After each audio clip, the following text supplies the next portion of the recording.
Toby wasn't scared of much. Not spiders, not the dark, not even Mrs. Jenkins' yappy chihuahua. He was the kind of kid who would walk through the woods at night without a flashlight just to prove he could. His friends often marveled at his bravery, and he wore their admiration like a badge of honor. But there was one thing that even Toby couldn't shake off. But the old house on the hill? That gave him shivers. It wasn't just any ordinary house. It was a mansion that seemed to breathe with a life of its own. The fog that surrounded it was like a ghostly shroud, hiding secrets that no one dared to uncover. The mere sight of it sent chills down his spine, and he couldn't help but feel a sense of dread every time he looked at it. It loomed over the town, windows like empty eyes. Those windows seemed to follow you, no matter where you stood. They were like the eyes of a predator, always watching, always waiting. The house had an aura of malevolence that was impossible to ignore. It was as if the very walls were whispering dark secrets, beckoning anyone foolish enough to come closer. People told stories, whispers of strange noises, flickering lights, and a family that vanished long ago. The tales were passed down from generation to generation, each one more terrifying than the last. Some said they could hear the cries of the lost family on stormy nights, while others claimed to have seen ghostly figures wandering the halls.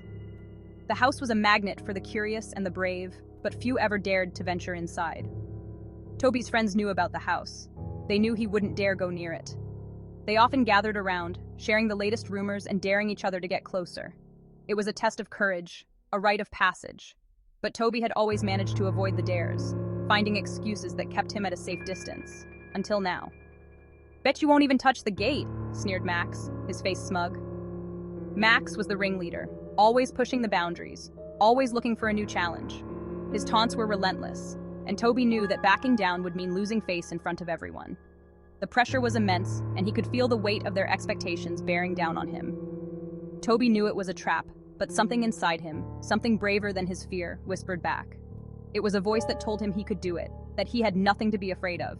He had faced worse things before, hadn't he? The thought gave him a surge of confidence, and he felt a spark of determination ignite within him. He took a deep breath. "I'm not scared," he declared, his voice louder than he felt. The words echoed in the stillness, and for a moment he believed them. He could do this. He had to do this. The eyes of his friends were on him, and he couldn't let them down. He squared his shoulders and took a step forward, feeling the weight of his decision settle over him. A promise hung in the air, heavy as the gathering dusk. It was a promise to himself, a vow that he would not let fear control him. The air was thick with anticipation, and every rustle of leaves, every creak of the old house seemed to amplify the tension. The forest around him seemed to hold its breath, waiting to see what he would do next. Toby knew he had to go through with it. He wouldn't be called a scaredy cat, not today. He took another step, and then another, each one bringing him closer to the gate. His heart pounded in his chest, but he kept moving forward. He could feel the eyes of his friends on his back, and he knew that this was his moment to prove himself. The gate loomed ahead, and with a final burst of courage, he reached out and touched it. The cold metal sent a shiver through him, but he didn't pull back. He had done it. He had faced his fear, and he had won. The rusty gate creaked open with a groan, its hinges protesting against the movement. It had been years, perhaps decades, since anyone had dared to push it open. The sound echoed through the stillness of the evening, a haunting reminder of the passage of time. Each step up the overgrown path felt like walking into the mouth of a monster. The path was choked with weeds and brambles, making every step a struggle. The trees on either side seemed to close in, their branches reaching out like skeletal fingers, as if trying to pull him back.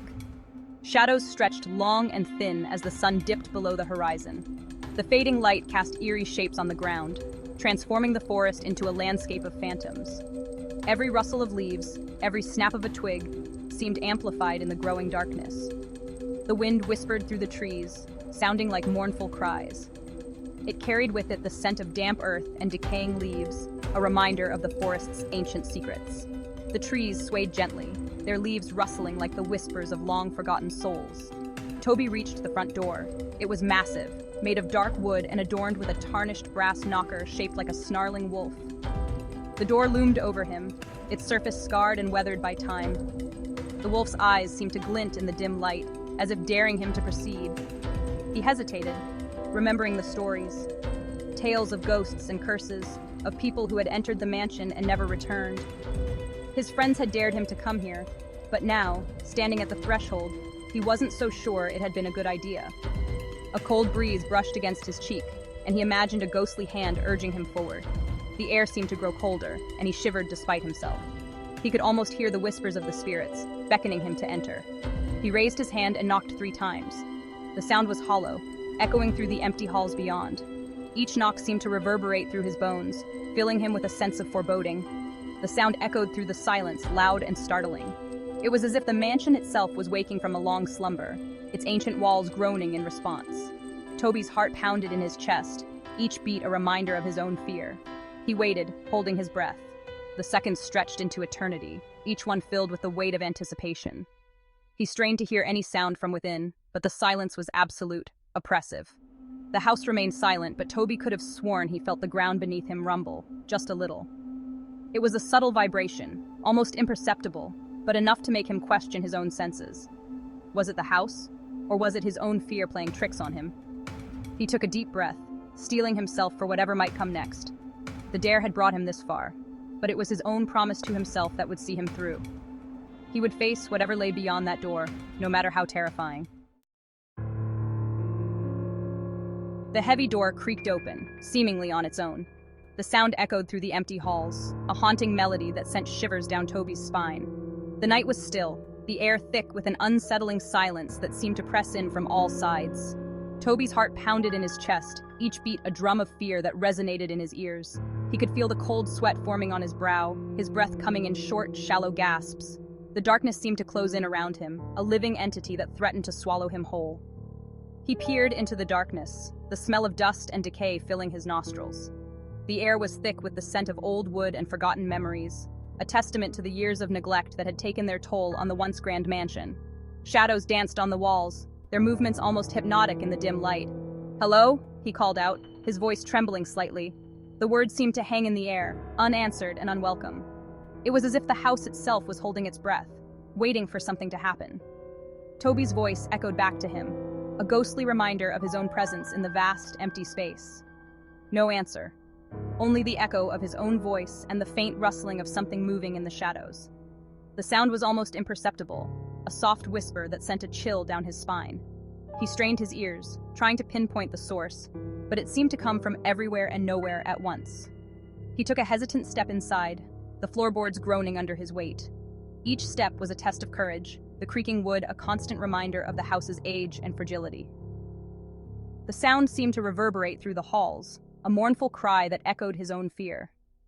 Dust motes danced in the faint light filtering through grimy windows. They floated lazily in the air, caught in the weak beams of sunlight that managed to penetrate the thick layers of dirt and grime. The light cast long shadows on the walls, creating an eerie, almost surreal atmosphere.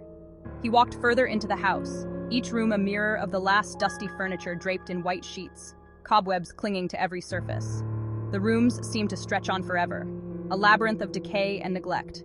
Each step took him deeper into the heart of the mansion, the air growing colder and more oppressive with every passing moment. The silence was broken only by the creaking of the old house and the sound of his own breathing. His breaths came in ragged gasps, the fear tightening its grip on his chest. The house seemed to be alive, its very walls whispering secrets and stories of the past.